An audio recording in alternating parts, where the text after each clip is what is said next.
very much. My name is Joan Mallon. I'm the CEO of Planned Parenthood of New York City, and I'm also the chair of the CAP Steering Committee. And I asked them to keep this up because I went into the clergy reception area first, and I thought, this is interesting. This is a little bit different crowd than CAP, so now I understand why. Thank God for abortion providers. So it makes sense. So I think you all know the terrific work that CAPS does. They really are there to ensure that we provide the highest quality of abortion care in all of our affiliates. They're there to work on cutting-edge leading projects. They're also there to work individually with affiliates, and under the leadership of Deb Vanderhoe, who's our new head of the CAPS group, I think they're really doing stellar work, which they will now report to you in a very short order. But please join me in thanking her and the staff for the yeoman's work they do for all of us every day.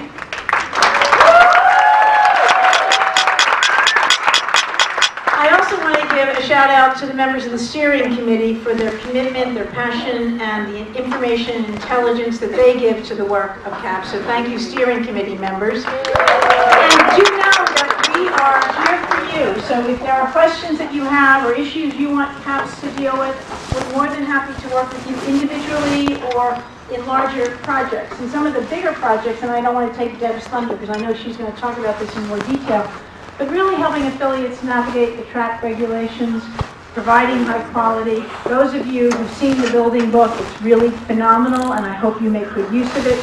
We're here to be a resource for you. So tell us what you need. We will integrate that into what we do, and we want to make sure we provide the best possible care for everyone who comes into our doors, no matter what. So thank you, and here's Deb. Thank you, everyone. I'm Deb Vanderhyde, the National Director of CAPS, and I would like to also thank the National Patient Services Council for sponsoring and hosting our event this evening. Thank you very much. So those of you who know CAPS knows that they do a lot of things very well, and one of them is bringing people together, so welcome. And the other thing is thanking God for abortion providers. So this was a post on the Huffington Post last week for the National Abortion Appreciation Day. And if you didn't get a chance to see it, I encourage you to go to it. The president and CEO of the Religious Coalition for Abortion Rights listed a number of reasons why he thanked God, and abortion providers was on the top of the list. So that's great. And let's see. I wanted to introduce the CAPS staff. Since you have seen us last, we have doubled in size, and we have spread west of the Continental Divide. And I think I'll go ahead and start with our CAP attorneys. So Kristen Flood and Bryn Weinstein, who are the director and associate director of Health and Regulatory Strategy, respectively. And then we have Anne-Marie Brewer, one of our nurse practitioners.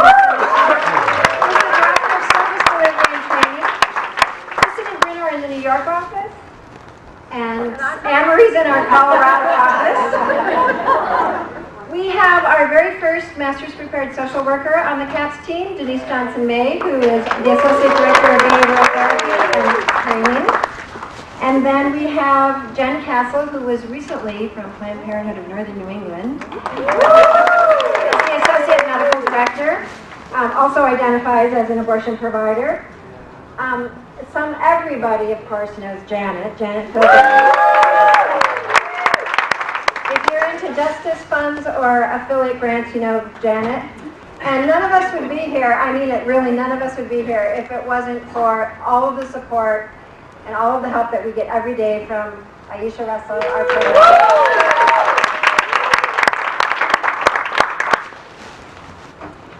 So I wanted to take just maybe 5 minutes to tell you about some of the projects that it was supposed to be a 1-minute presentation, but it's going to go down. So one of the projects that we had that Joan mentioned was we assist affiliates that have TRAP regulations and TRAP restrictions in their state.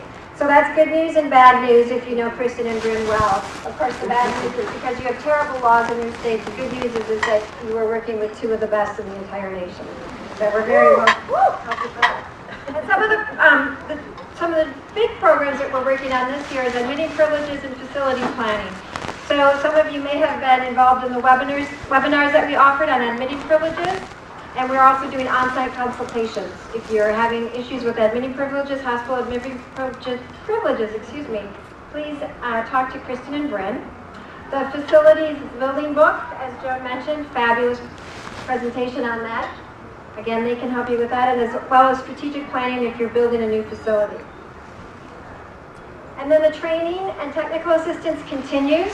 This year we're identifying some programs that we have heard from those in the field, including the 1 week earlier, 1 week later project still continues. So if you want to expand your gestational limit on either side, please contact Anne-Marie, Jan, or Denise. Patient education, informed consent. Look for regional training in your area. We're going to develop some new tools. And then, of course, Anne-Marie, just after a couple of years of working with medical services, just released the Early Pregnancy Loss Toolkit and e-learning series.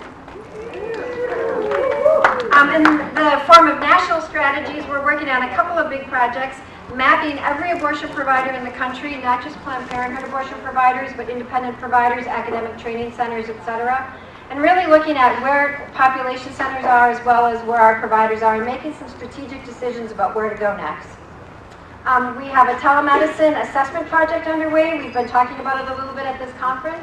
We've hired Dr. Dan Grossman, who we think is probably one of the foremost authorities on telemedicine for medication abortion in the country. And he's helping us do an assessment of where we might be able to roll that out in the country.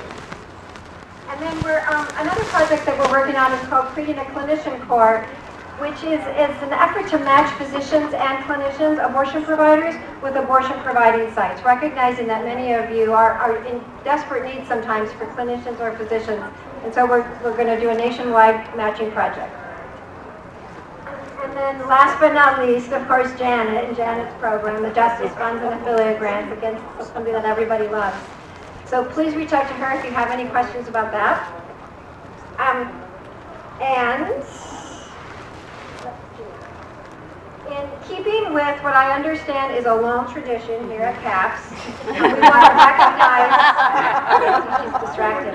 I want to recognize the affiliates in the room who have really gone above and beyond, and how better to do that with oversized, fuzzy, reproductive organs. Without further ado, Janet is going to recognize some affiliates who have gone above and beyond.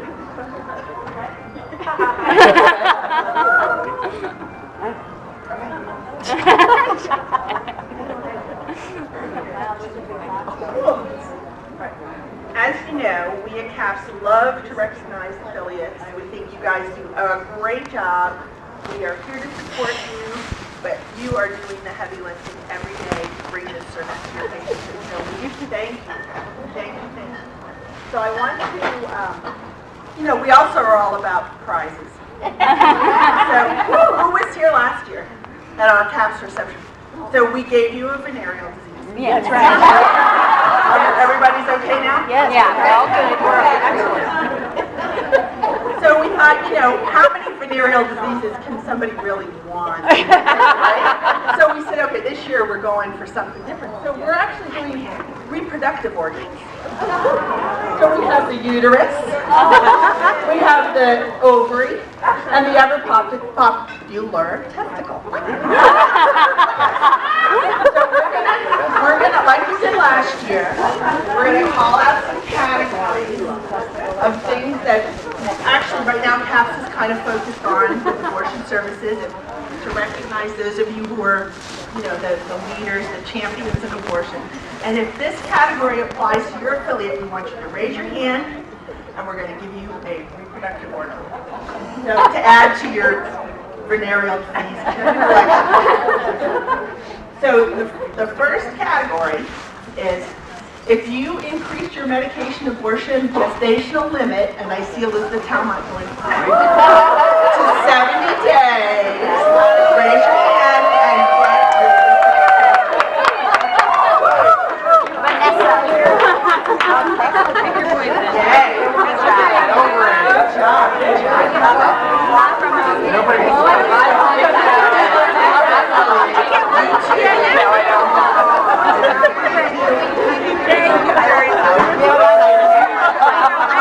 I lost my uterus. So these are like super never had one.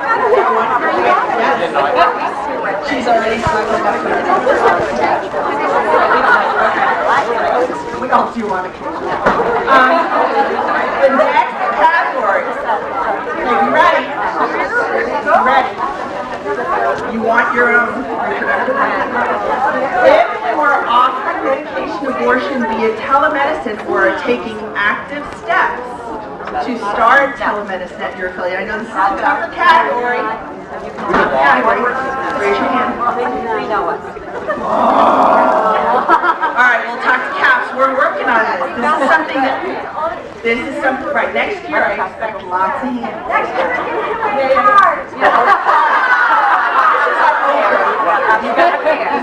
Yes. So next year, this is something that CAPS is working on.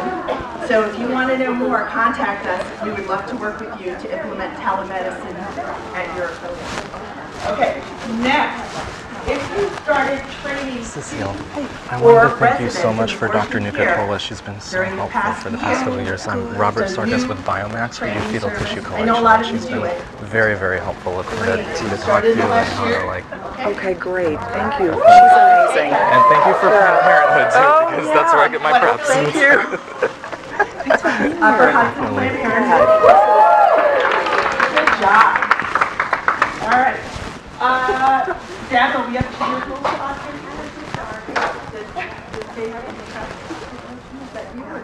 Okay, still me.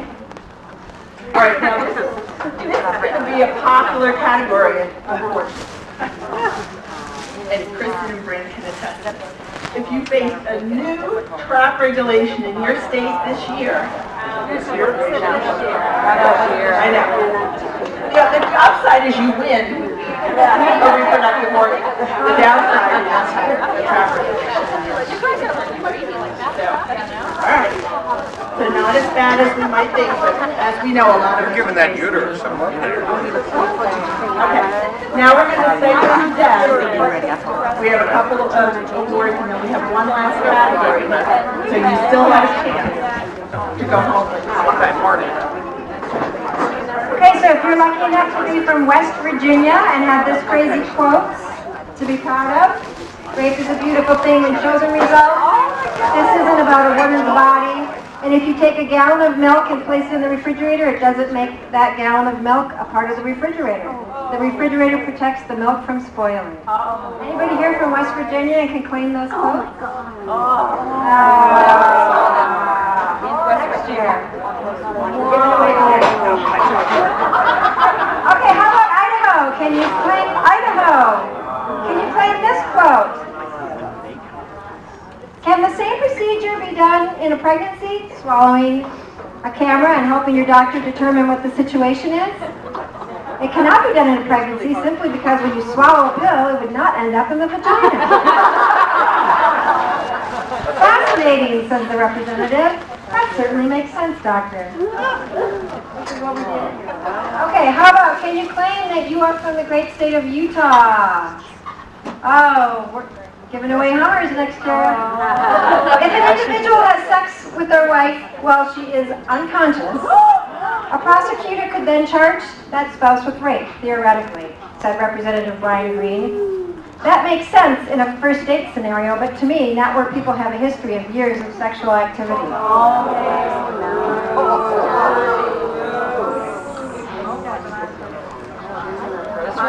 This is our final category, and we're expecting lots of hands to go up on this one, so if your hands are not yet full of reproductive organs. So if you expanded abortion to a new health center in the past year,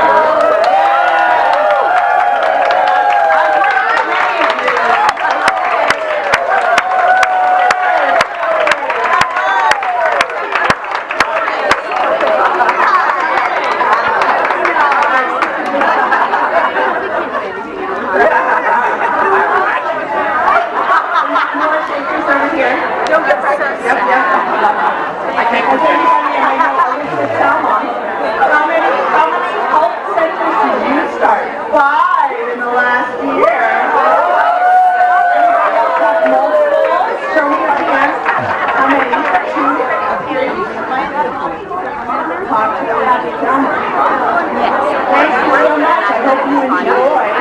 if anybody has two buses and they want to trade it out for a different